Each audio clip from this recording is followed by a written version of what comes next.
নমস্কাৰ, বসন্ত Sharma astrology YouTube চেনেললৈ আপোনালোকক স্বাগতম জনালোঁ। আজি মই আপোনালোকৰ ওচৰত এটি বিশেষ ভিডিঅ' দাঙি ধৰিবলৈ বিচাৰিছোঁ। আৰম্ভণিৰ পৰা শেষলৈকে চাব বুলি অনুৰোধ জনালোঁ। নাৰীসকল হৈছে গৃহলক্ষ্মী। ঘৰৰ সুখ শান্তিৰ বাবে পালন কৰক। ৰান্ধনী ঘৰত পূজা ঘৰৰ ব্যৱস্থা নকৰিব। ভঙা বাচনত খাদ্য পানী আদি নাখাব। ভাত খাওঁতে বা ৰান্ধোতে পূব মুৱাকৈ খাব আৰু ৰান্ধিব। উত্তৰ পূব কোণত পূজা ঘৰ ৰাখিব। ৰান্ধনী ঘৰ অগ্নিকোণত বনাব। কুঁৱা বা দমকল ঈশান কোণত শুভ। এটা ৰুমত বেলেগ বেলেগ ঠাইত তিনিখন বিচনা নাৰাখিব। পানীৰ টেংকি মাটিত বনালে ঈশান কোণত বনাব।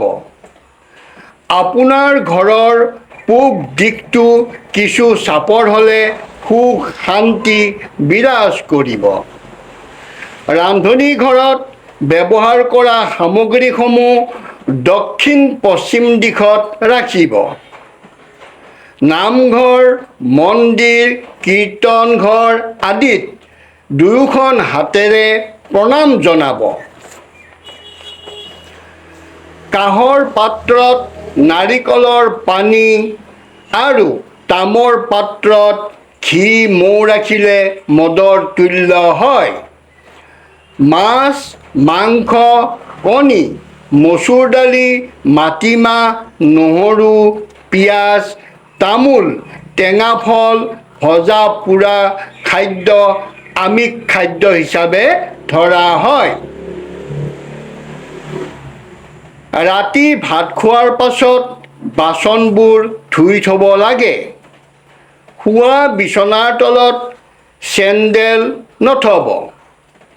মৃতকৰ ফটো শোৱনি কোঠাৰ বেৰত আঁৰি নথব। এই নিয়মসমূহ পালন কৰি চাওক, আপোনাৰ গৃহত লক্ষ্মী বাস কৰিব। ভিডিঅ'টো চাই যদি ভাল পালে লাইক কৰিব, কমেণ্ট কৰিব, শ্বেয়াৰ কৰিব। সকলোৱে কুশলে থাকক। ধন্যবাদ।